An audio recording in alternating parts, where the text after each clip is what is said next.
Bonjour, Han. Hello and welcome. My name is Erin Rabadou Gleason. I am a lecturer in critical theory and curatorial studies here in the art department.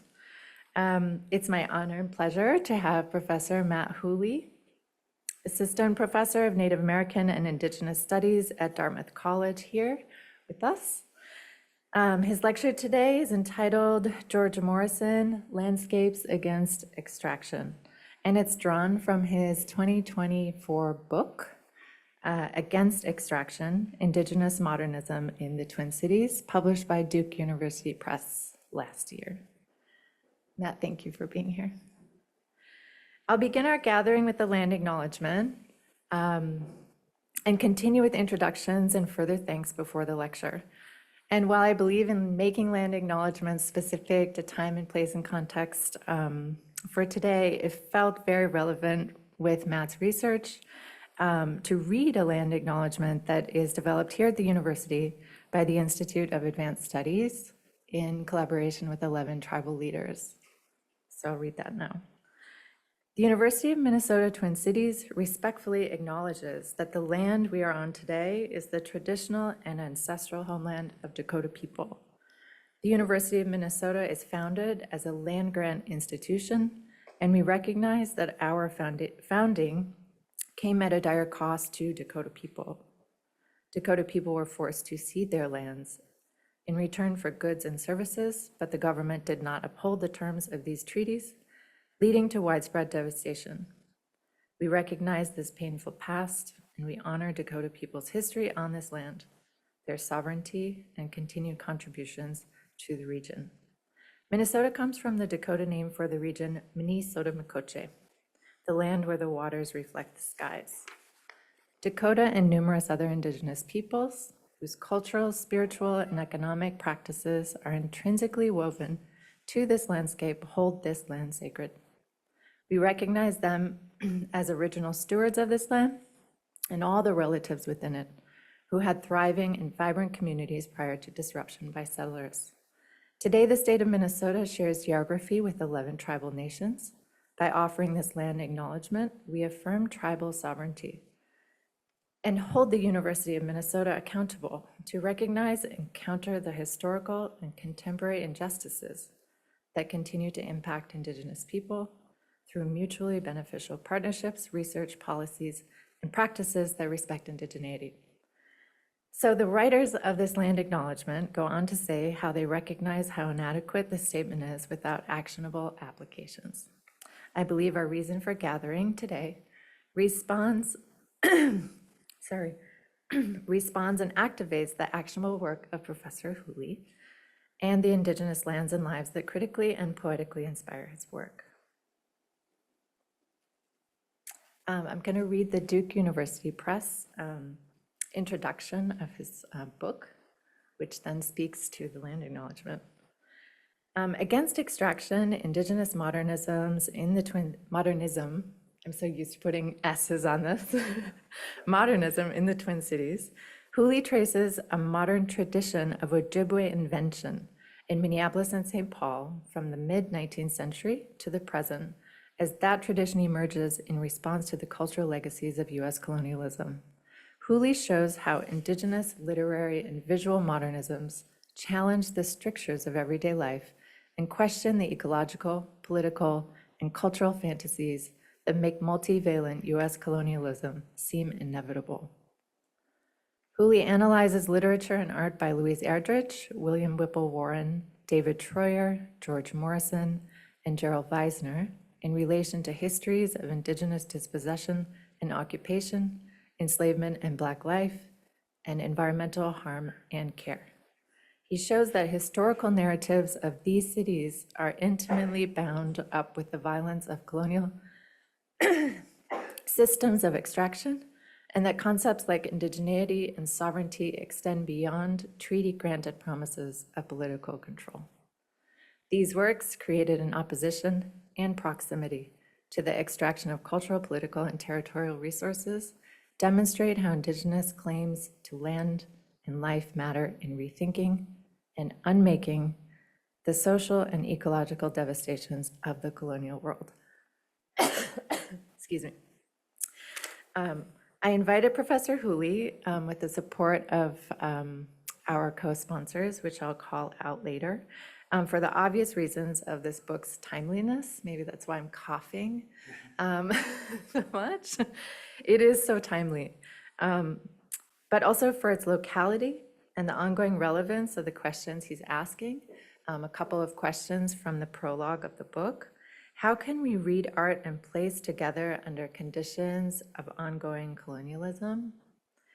Can practices of art and interpretation denaturalize the coloniality of place and at the same time show how Indigenous art making is always also Indigenous placemaking?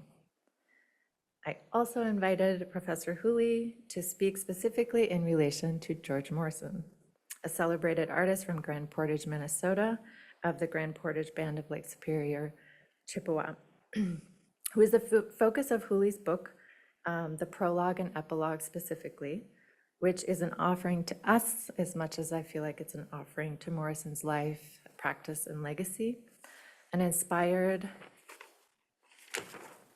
and interdisciplinary, materially inquiring, place and time-based proposal. It feels very relevant to be here at the University of Minnesota. I was very excited when Matt was excited. And I knew all the reasons, but it felt very exciting to actually be right here.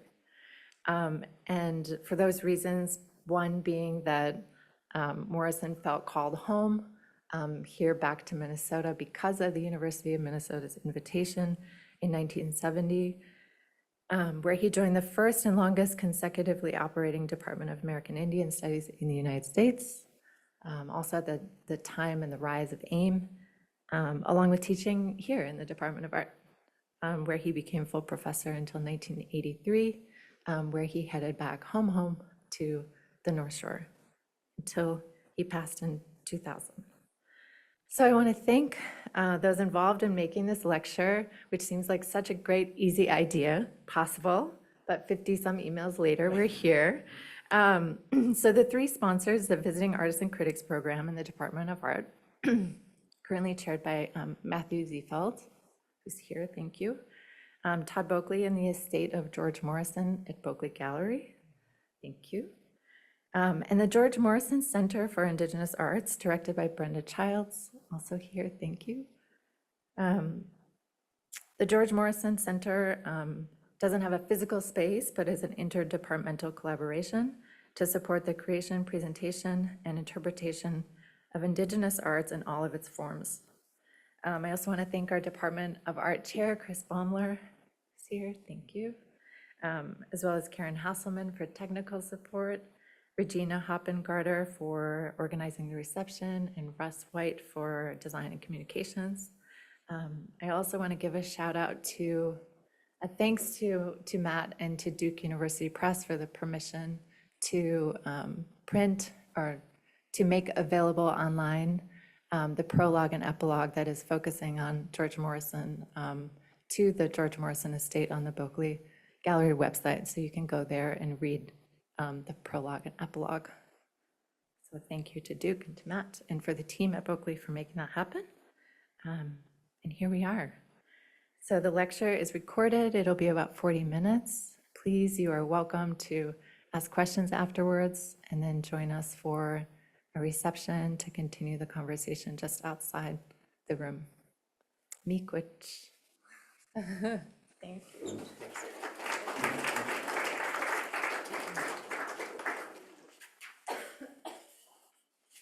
An auspicious start. Drop my talk. That was so wonderful, Erin. Thank you. And actually, okay, I'm going to start here with just this. I'm going to vamp for a little while, and I would rather have, I'm not going to say anything about this image, but this is obviously a picture of George Morrison. I want him to be here with us while we're talking, so just start there. So first, thank you, everyone, for inviting me and for coming. It's like a perfect April day in the Twin Cities, which I think that the thing to do is to go inside. You go outside when it's like cold and snowy and right, yeah. But in April, you retreat and you get like warm drinks. So it feels really good to be doing that with you all. And so, of course, thank you to the George Morrison Center for Indigenous Art, the George Morrison Estate, the Visiting Artists and Critics Program, the Department of Art, the Boakley Gallery, and especially Erin Gleason for being so kind and brilliant and generous with your work. The community that you're making here is really special. And it's a gift to be included in that work with you and with everybody. So thank you, Erin. So it's true that I do live in New Hampshire, and I haven't lived in Minnesota for 20 years. But it's also true that I was born here, which is to say that I'm inexorably a Minnesotan. And so what that means is that I know it seems like the part where I'm thanking you is over, but it's not. It's gonna go on like way too long. It's gonna keep going here. Just because I think I wanna be specific about, Erin said I was happy to come here. I wanna be specific about why that's the case. And given the precariousness of academic and cultural institutions now, a precariousness that is obviously derivative of this authoritarian iteration of US governance. Thank you to the recording. But also for which compliant institutional administrations are no less responsible. I don't take for granted these moments that we get to think together in public. I think it's, to say that it's rare is, I don't want to say that, but it is something that should be guarded and appreciated. And I do appreciate it. So being specific is also about that. So one thing that's meaningful about being here is this miraculous thing that has been created here called the George Morrison Center for Indigenous Art. It's like so cool. Y'all are so lucky. So I was reading about the center and I read this line from Professor Child, which is on the website. And she says, not to quote you in person, but just for a moment, okay. Yeah, you said, we need to acknowledge that George Morrison is a major figure in the history of American art, not just Indigenous peoples' art, or as one of our local folks who had done well. So beyond just kind of like totally co-signing that sentence, great. I want to kind of take a moment to underline and appreciate and to think a little bit more about a minor rhetorical aspect of that sentence that Professor Child used there, which she conveys with the words "not just." And I have like 3 things to say about "not just," and you can tell that I was trained as like a literary scholar now. Okay, sorry. So the first thing, what I think I understand Professor Child to be saying in that sentence is just that we should reject categorical limits on the significance of Morrison's work. And this is a necessary thing, of course, to say about Morrison in particular. And it's a gesture that mixes attachment and antagonism in a way that I think is exactly what we as academics and community members and organizers and critics should be doing. Especially if we extend the formulation even beyond what you did, Professor Child, which is to say that Morrison has so much to teach us, not just about art, not just about a place or period or style or material or technique, not just about anything that could be reduced to an academic category. What if our job wasn't to prove the particular significance of Morrison once and for all, but hold open the possibility of his significance as courageously and for as long as we possibly could? That seems like a better version of being an academic to me. So the second thing I want to say about it is just that not just is totally resonant with what I was trying to do in this book that Erin introduced when I used the word against, which I think about as a kind of material and political disposition of opposition with proximity. That's like the technical thing.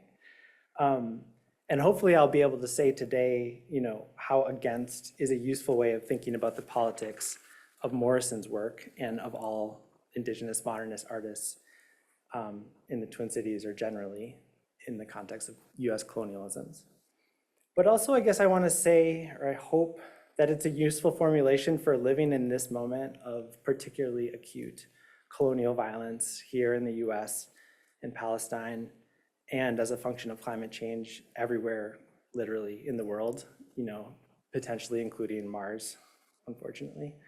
And so, of course, by useful, I don't really mean galvanizing or encouraging. I'm not that optimistic, but I do mean I hope against is clarifying about the ways both that the work of something like decolonization is a necessarily open-ended or unending project, or at least that the opposition to reproduction of violence is not an event or a horizon, but a practice and a necessarily social one.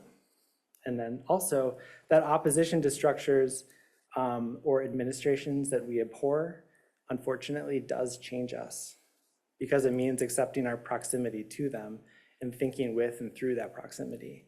So what it means to be against like this president or against presidents in general is something that won't stop, even when we don't have to worry about presidents anymore.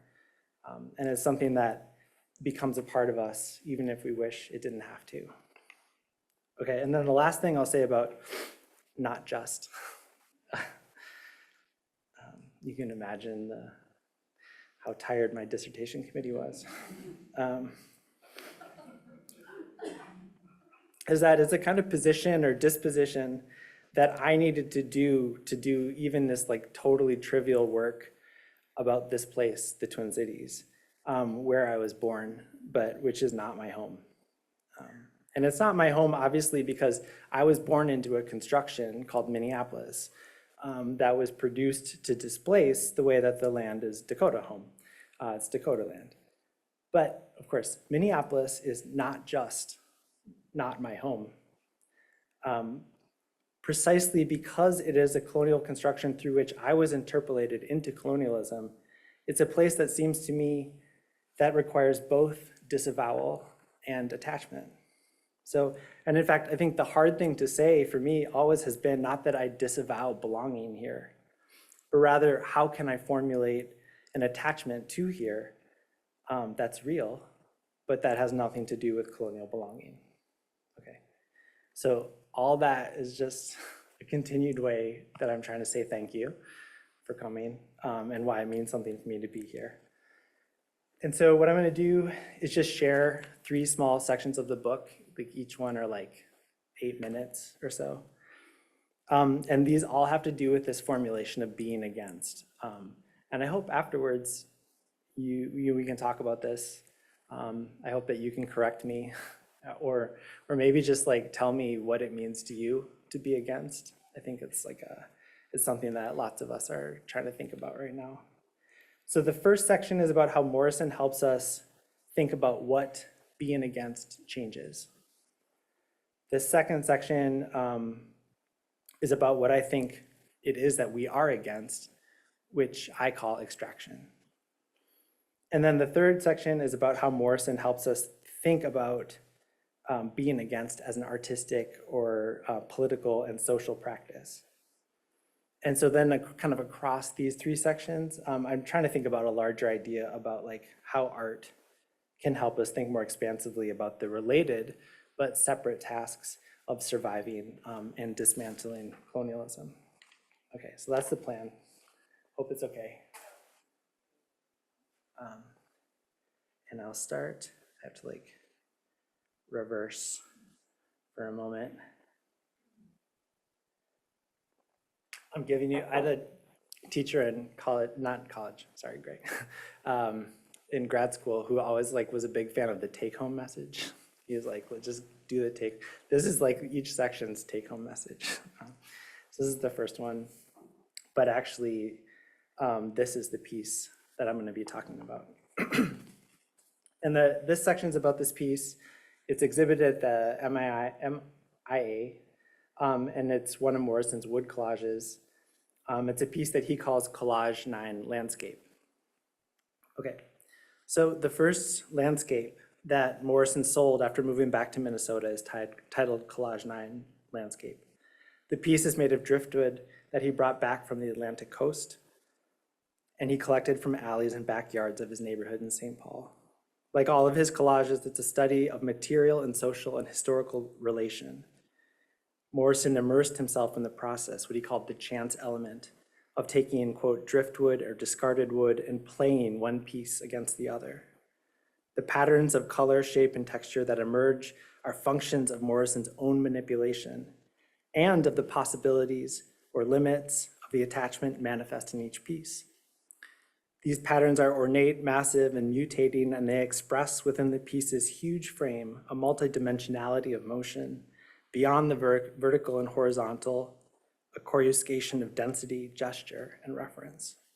The complexity of this effect is intentional and has to do with how wood pieces and pattern express a present of exposition and, like a shoreline, gather the residue of moving histories of growth, harvest, commodification, shipment, use, and disposal that mingle below and beyond that present. For Morrison, these histories were insistently environmental and social, and they generate an animating tension that never resolves into familiar postures of presence or absence, location or loss.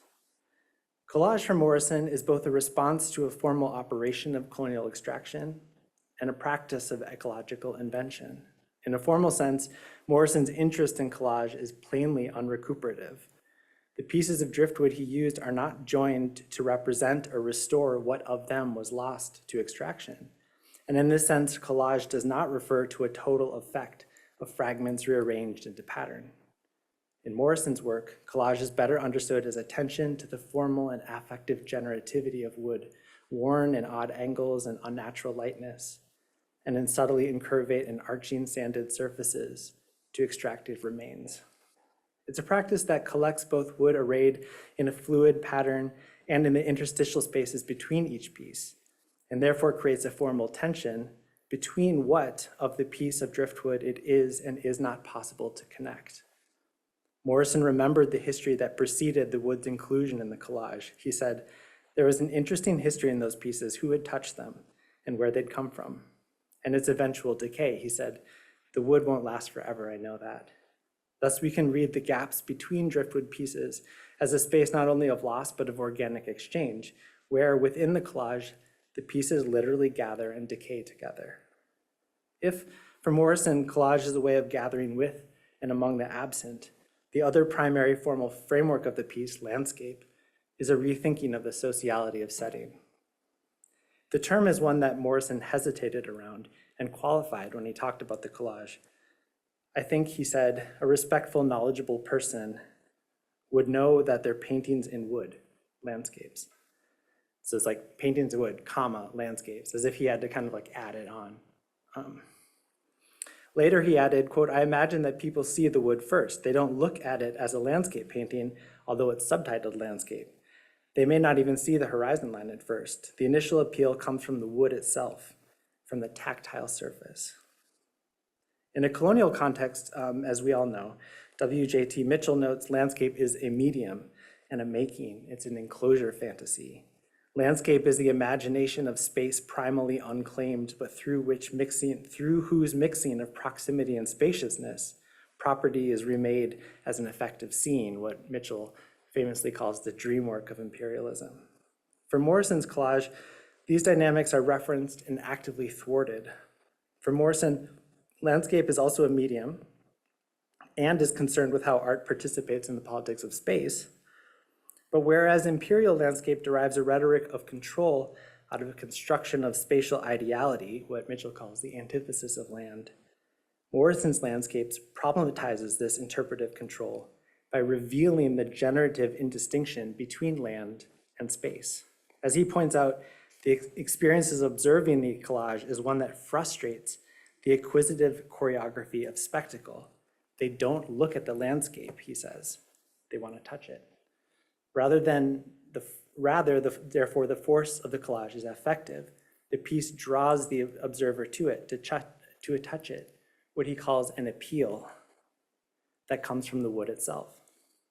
The effect then is not the abstraction of, or the idea of land, but the feeling of overcome by the materiality of land, even in the moment of observing the collage in the gallery, which I hope you do. Morrison's landscapes make land, and as such, it resets the terms of its encounter beyond interpretation, closer perhaps to something like the terms of relation. So in this book, I used this piece to open, and I use it to try to hold open the question of how to write about art and place together, which I'm sure all of y'all are doing and doing better than me. So I do want to talk about that. And I do it by attending to the convergences of culture and power that do not resolve to ready formations of identity, jurisdiction, or discipline. I bookmark these convergences with the word against, an ambivalent term that signals a trenchant opposition to US colonialisms that characterizes everything that I write about in the book. An inescapable sense of proximity, the spatial, ideological, and social friction that is a condition of production of decolonial art and organizing. You can't have decolonial art without colonization. It's also a term that expresses key methodological features of Morrison's collages, including their attention to generative possibilities of the meager, fraught, and collapsing spaces where ideas and materials in proximity are transformed but never resolved. Writing against is a mode of collaboration with difference is important to me as a non-Indigenous person, writing about Indigenous land and art. In one sense, it marks a familiar, perhaps facile, aspiration to conditional alignment that I could join with the writing and organizing I describe in this book somehow, in opposing the legal, cultural, environmental, and political extraction that drives US colonialisms. But perhaps harder, and I hope more useful, is the sense of the book as a challenge to account for spatial, economic, and political proximity between ideas and histories that have made me, and also that have made Indigenous land, people, and texts that I consider here a proximity uninvited by Ojibwe and Dakota people, and one structurally predisposed as a function of colonialism to my benefit. One reason to write this book is to ask if that proximity can mean something other than extraction, and that is also something other than resolution. If what can be made in that proximity can have meaning that doesn't accrue to non-Indigenous people, and if what can be unmade are inherited ideological and disciplinary dispositions that understand proximity as something to be claimed or defended against. Okay, that's the first one.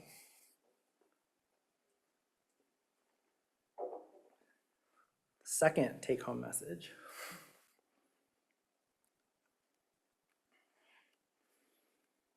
Is this. So this is like about what I mean by extraction, which in some ways is like the only possibly useful thing about the book is like I'm trying to change like how we use extraction or like what it means or its relation to other sets of colonial terms. So let me try to tell you about it. As an analytic, Indigenous modernism is concerned with ordinary colonial formations. In other words, it's concerned, I'll give you something nice to look at. This is a Morrison drawing. It's concerned with forms and structures integral to the specific political project of colonialism, but also that seem to host temporal, spatial, and social experiences of everyday life in the United States. Formations like the city, like the Twin Cities, seem to answer ordinary questions, including like where or when we came to be here or how we came to be together. We're here, we're in the Twin Cities. They're formations whose limits and whose histories give shape to our experiences even when we disavow or disidentify with them. One premise of this book is that such formations are never stable or autonomous as they advertise themselves to be. The jurisdictional boundedness of the Twin Cities, the way its carceral, cultural, and economic power gives it shape, is never fixed because it always depends on the ever-intensifying extraction of Indigenous land and life. In the chapters in this book, I account for this quality of colonial formations by approaching them as systems of distribution, as infrastructures that move and manage people and land as the conditions of production of the illusion of the colonial state and cultural coherence.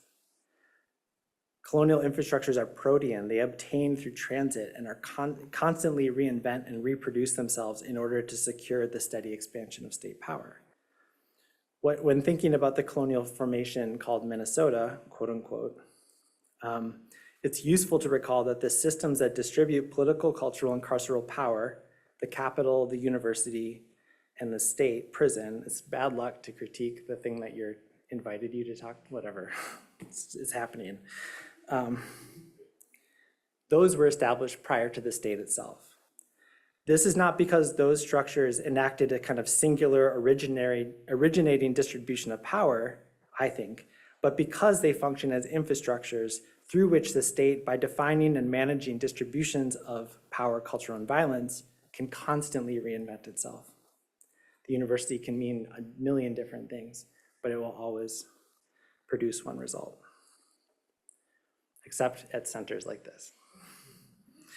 In the course of writing, well, there are always gaps, and like that's another thing Morrison's talking about. So in the course of writing or analyzing the history of formations like Minnesota, one risk is that history itself becomes an infrastructure that administrates distributions of cultural meaning such that colonial extraction is normalized or obscured. And I'm tripping over my words because I'm realizing that there are many historians here, and now I'm talking about history, and I'm starting to get nervous. So like David and Brenda, like, be easy. So this is a risk that Michel Rolfe-Trujillo underscores when he argues that historical narratives that fail to attend to what they call the conditions of their production render history an instrument for making what he calls historical silences. Any historical narrative, Trujillo famously writes, as you'll hear in any undergraduate seminar on history, is a particular bundle of silences, the result of a unique process, and the operation required to deconstruct these silences vary accordingly. To the question of how to write about Indigenous literary and visual art history in particular, most of the disciplinary conventional formations around which we would narrate the nation, the city, the period, the racializing economics of authorship and commodity intrinsic to the book market, actively obscure the systems of resource extraction that are their precondition in terms of production. You know what I'm saying? Like when we talk about Duke University Press, we should talk about the histories that made Duke University Press possible, right? And they're not fun histories.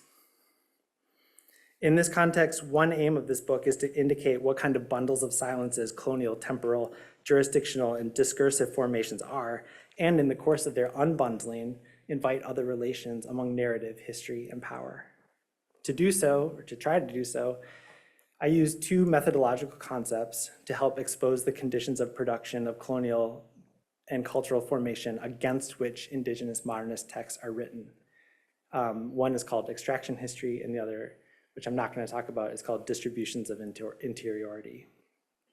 Each of these concepts contributes to the way that I demonstrate how Indigenous texts antagonize and exceed the administrative control of ordinary colonial infrastructures, including narrative conventions of cultural history writing integral to the environmental humanities, modernist studies, visual art studies, and also Native American and Indigenous studies to some extent. What I mean by extraction history differs in two ways from environmental history in how it understands what historical narratives of human and ecological interaction explain, and also what kinds of relation they make possible. So first, what I mean by extraction history describes how the production of history itself is environmental. Where environmental histories leverage distinctions or indistinctions between humans and non-humans as subjects or objects of historical processes toward analyses of political and ecological change, extraction histories ask what material processes produce the categorical distinctions through which history, power, and environment are acted, right? So broadly then, let me say it more simply. Extraction refers to removal, seizure, and separation as acts of interpolation into systems of resource management, including those dedicated to energy and commodity development, political domination, war, enslavement, et cetera, and social control. So rather than understanding extraction as a secondary process or aspect of colonialism, which is usually how it's used. A premise of this book is that extraction is the way that colonial worlds and hierarchies of power on which they depend are created. Extraction is not something humans do to resources, it's how the categories human and resource are made and managed.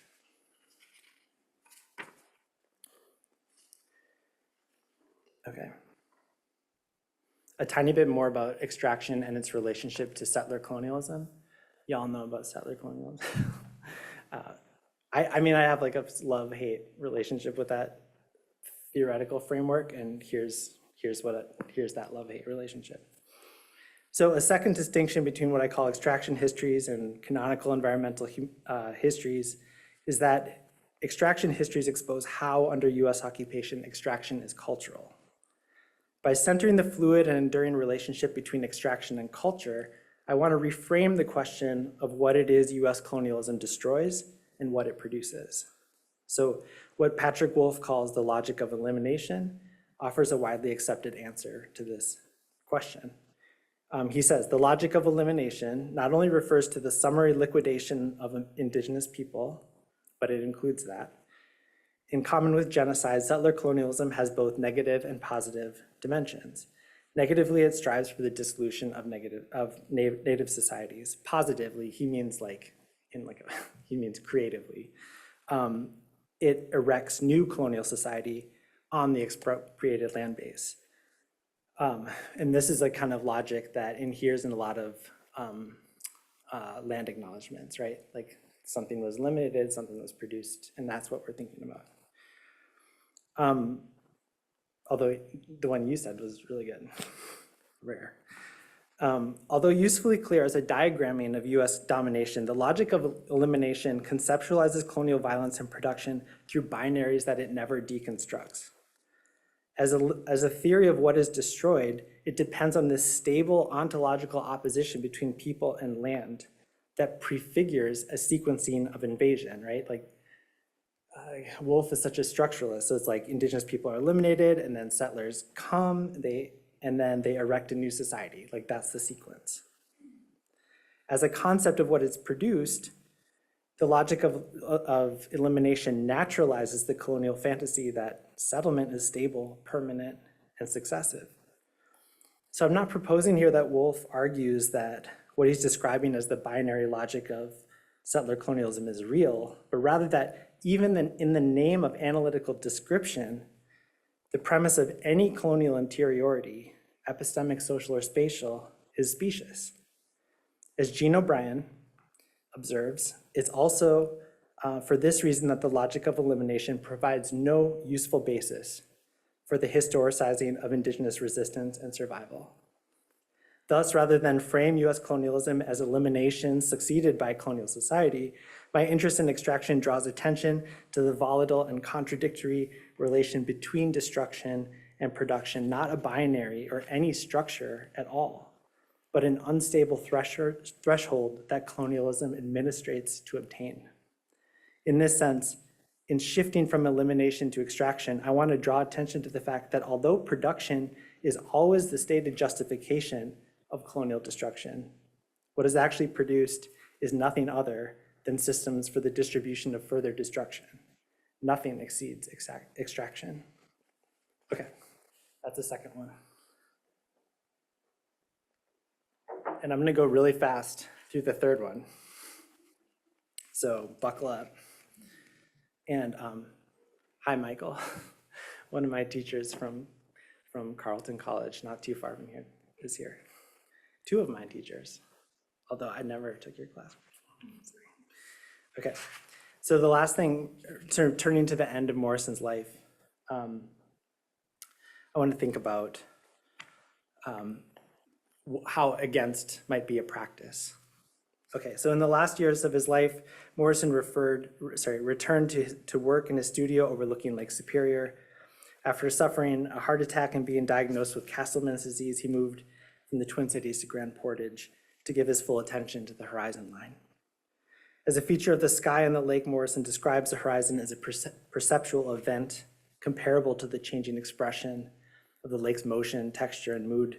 Dramatic things happen in the sky with clouds and color. A rough spot appears on the water way off in the distance, or very, very rough water starts toward the shore, or a streak of light illuminates the horizon. This convergence of sky and water is not formally stable. It becomes the horizon, in Morrison's words, at a given time of day, probably sunrise or sunset. It's the same with anything in nature, light hitting a rock, then bouncing against water. The shimmer of nature is coming through. That's all Morrison. Here's me. As an aspect of art making, the horizon is where elements transform but do not become each other.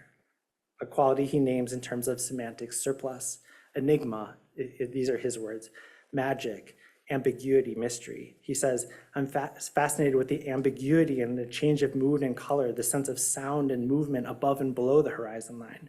Therein lies some of the mystery of painting, the transmutation through choosing and manipulation of pigment that becomes the substance of art. Morrison turned back to and out from the horizon when he became terminally ill. That is, when the coherence and continuity of his own life became catastrophically uncertain. Unlike other texts I read in this book, for Morrison at this moment, it was not an active policy or a recurrent violence of colonial jurisdiction that precipitated that crisis. Well, it might have been, but we don't know.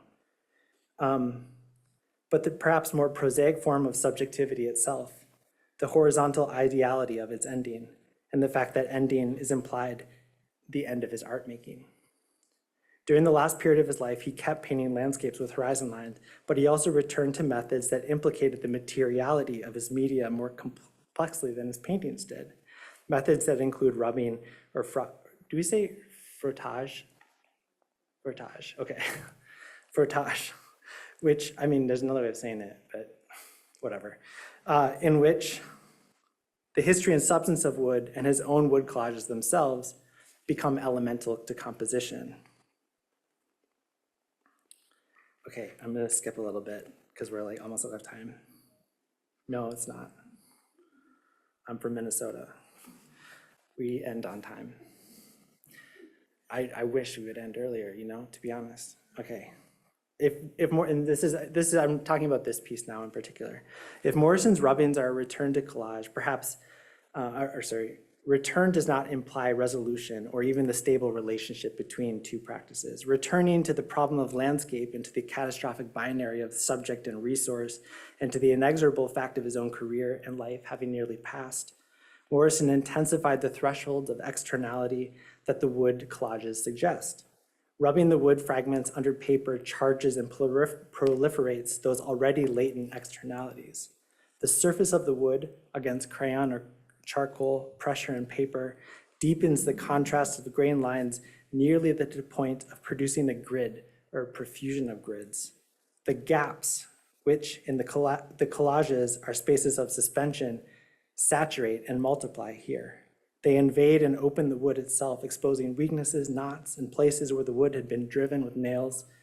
In so doing, the dispersion of space through the wood aligns with the evidence of physical manipulation with wood and material histories barely clinging to memory. As a compositional practice, rubbing is an intensification of the deconstructive and generative quality of being and writing against that I've considered in each of these chapters. It's a practice of archive and art making that does not obey colonial mandates for administratable and permanent reproduction, the aggregation of value, of social repression. Another way that Morrison describes rubbing was frottage, a term that Kiguro Machuria uses to think about Afro-diasporic cultural and political archives. For Machuria, frottage is a concept that does not attempt to fill out or redeem fragment or gap, but rather transform them into the grounds, his words, grounds of speculation. Taking seriously the work of speculation in enlarging our apprehension of the world and the possibilities for being in the world. That's all Kiguro. Here, frottage as a method for reading and making theory about diaspora is capacious. It attends to a multiplicity of sense apprehensions, including, Macharia's words, the frictions and irritations and translations and mistranslations, the moments where Blackness coalesces through pleasure and play, but also by resistance to anti-Blackness, unquote. More than simply proximity, he writes, frottage is the active and dynamic, the way that Blackness is produced and contested and celebrated and lamented as a shared object. What I call Indigenous Modernism in this book references the practices of living and art making that, like these rubbings, expose, chafe, and multiply at the thresholds of colonial order. where extractive infrastructures redistribute indigenous life and land, the artists I've considered nurture grounds for speculation. Their practices for doing so require proximity with colonial forms that respond to, remake, but cannot withstand, let alone redress crisis. As such, they are practices that do not retreat from the intensities of living with and through catastrophic change and loss. They are practices that vex and friction at the edges of colonial power, that stall and interrupt, that venture new multiplicities of meaning against the hollow promises of coherence, belonging, peace, immunity, protection that infrastructures make. And that's all. Thank you.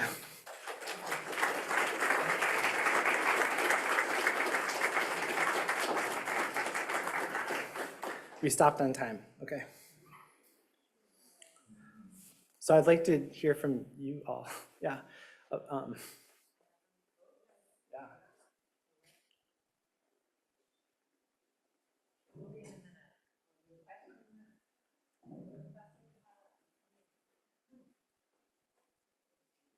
You can just come here. Okay.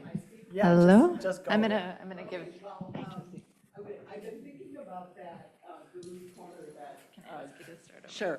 The George Morrison drawing from 1942 of the Duluth corner. You probably know that the Met is getting ready to do an exhibit of George Morrison's work that's going to open next summer. And I wrote a little piece for the bulletin at the Met, and I wanted to talk about that drawing a little bit. And when I was thinking about it, because it's from sort of the early 40s, and now I see that part up there that looks like the cover of your book, and I'm thinking how I have always kind of thought about this in terms of Highway 61 and the kind of linking of Grand Portage and the North Shore that's taking place in the mid-20th century. And I'm sort of wondering now, well, do you think of this as being about extraction? Like this is kind of an automobile scene. Yeah. And to me, the extraction part is with the logging that went on in the logging trains, which were really about transporting the white pines from northern Minnesota and taking them south and so forth. So I just want to know what you think of this as kind of a drawing about extraction. And I have been maybe too naive in how I've looked at this. Well, I mean, it's true that like what I think about extraction is like it's not like a surgical tool. Like, you know, what I'm saying is like extraction is everything. And it's like everything that, not everything, but like everything that would count as like a colonial world or something. And in some ways, like, it sounds like it's an argument that's like issued against like a certain kind of like, I mean, I did make this whole thing about Cronin, but like, it's not really about like, it's not an argument that's like issued against historians in any way, not that that's how you're interpreting it, but just to say like, for me, it really came as like an argument with my own discipline that I was trained in, which is literature. And to me, it's like about the relationship between like power, violence, and form. And like it's so much, it's like, it's the way that I'm thinking about colonialism and form in particular. And like, so in a piece like this, you know, like the way that, I just love the way that like this sort of aformality or informality of like the lines at the beginning, at the top that you reference, right? Just kind of like, they like render these structures, the forms of these structures. But then like in the same sense, they kind of like, you know, in some ways like predict their dissolution in some, or like convey the possibility of their dissolution like back again. So like, yeah, I think like just the, like, it's like an image of the things that the colonial world, which we all participate in one way or the other, give to us as real. And then the possibility, or the question is like, how do we remember that they're forms? And then what do we do as a process of critique? And that's like the problem with literary studies, right? Like literary studies thinks if you can fix the form, then you can like fix the politics. And there's a sort of, therefore, kind of not to make a pun, but like a sort of reformist, like gesture, like another Wisconsin person. I'm sorry, Caroline, this is recorded, whatever. Caroline Levine has like a book that makes this argument quite persuasively, but not persuasively to me, in fact. To me, like I think one of the things that we have to take seriously when we're thinking about what extraction is logging trucks 100%, it's mines, it's Tesla, it's all those things, but it's also like the shape of buildings. It's also like the way that streets run. It's like all the things that make the world that we think we're living in seem quite real. And therefore then prevents us for like imagining or remembering, and your work does this so beautifully, remembering what's actually real, what's beyond those things, what those forms fail to foreclose or constrain. So thank you for giving context to that piece. Yeah. Thank you for your talk. My question is about the distinction between extraction and collection. I grew up here looking at that collage 9 from Mia, and as an artist, I relate to the humanness of the collecting and piecing and collaging and responding and recreating and interpreting. And I have never thought of it in terms of extraction. So can you distinguish how you're thinking about collection and extraction? Yeah, that's such a good question. And like this piece, I think, well, I don't know, like you can never know what an artist is thinking, but I feel like Morrison is like thinking so with such fierce attention to that very question, right? Because not only like, is it a matter of like collecting pieces and like putting them together, but like these pieces were some of the first of his, when he returned to the cities, that became collected. They were eagerly bought by institutions, museums, but also like banks and stuff like that. There's one at the law school here. No offense to the law school. I mean, like, these are not necessarily like emancipatory or abolitionist institutions, right? These are like collectible pieces, which is a problem. I mean, like that, it's interesting to me that like a piece that in some ways is like so interested in like deconstruction can be something that people want to acquire and collect. And I'm like, oh my gosh, like you're just trying to like hold it, you know, and like, oh, what's gonna happen to you when you try to hold it? Like you're gonna decay with it, you know, hopefully. But I think like, I don't think that we have to give, and honestly, what you should do is read my friend Eun-Sang Kim's book about the politics of collection, because she's so much smarter. But I'll just say that we don't have to give collection over to colonialism. You know, like it has like such a narrow version, like it's just property making. And so, I mean, just as like kind of like formal reading, like whatever, like these are pieces of wood that were trees, right, somewhere, and were harvested as a function of whatever treaty, and then like transformed into commodities that were like bought and sold or whatever. And then, you know, in the colonial way of defining what a collection is, which, you know, happens not just in museums, but at like Menards too, like, you know, like that's like a collection of 2x4s. It's like rendered into property. And in their mind, like, and according to the logic of Wolff, you know, fundamentally and permanently property. So I think like Morrison is trying to say, well, okay, well, what do we do with that? What do we do with that? And how do we go, what happens after that? What happens after property? And I think it's still collection, you know, but it's just collection as not like a property making enterprise, but like something like gathering, right? Which I think would be so interesting to talk to the curators among you, to talk about like how you're doing that in your work, you know, because curators are of course collectors, but like in this way that I think is so often trying to be more about gathering than it is about hopefully property making. Another question. We can also just talk, okay. There's one here.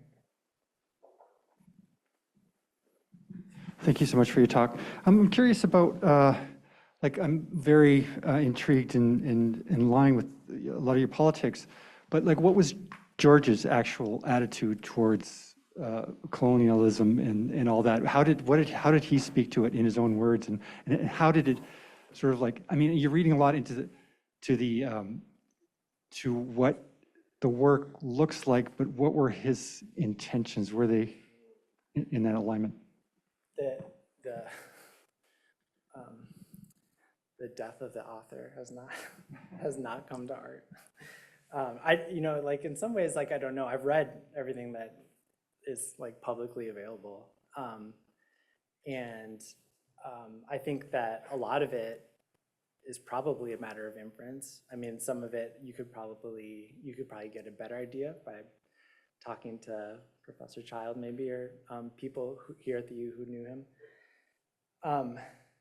But of course, he was like, he came here and joined this department. He also joined the American Indian movement at that time, which is like a fundamentally nationalist and decolonial enterprise. But you're kind of asking about the art, right? And like how oh, is it?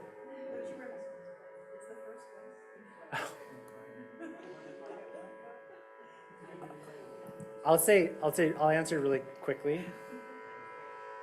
How long does it last?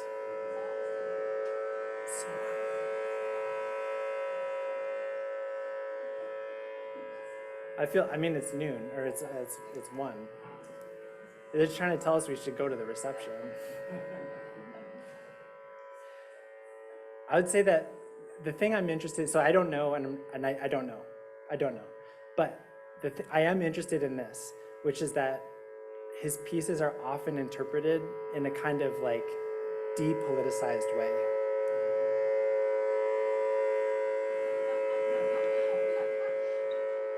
Like, and I think it's basically just the answer that I just gave. Like, why does a bank buy this? And it's because, especially at that moment, like this is the heart of like the rise of liberal multiculturalism in the US, right? And like a collage is perfect.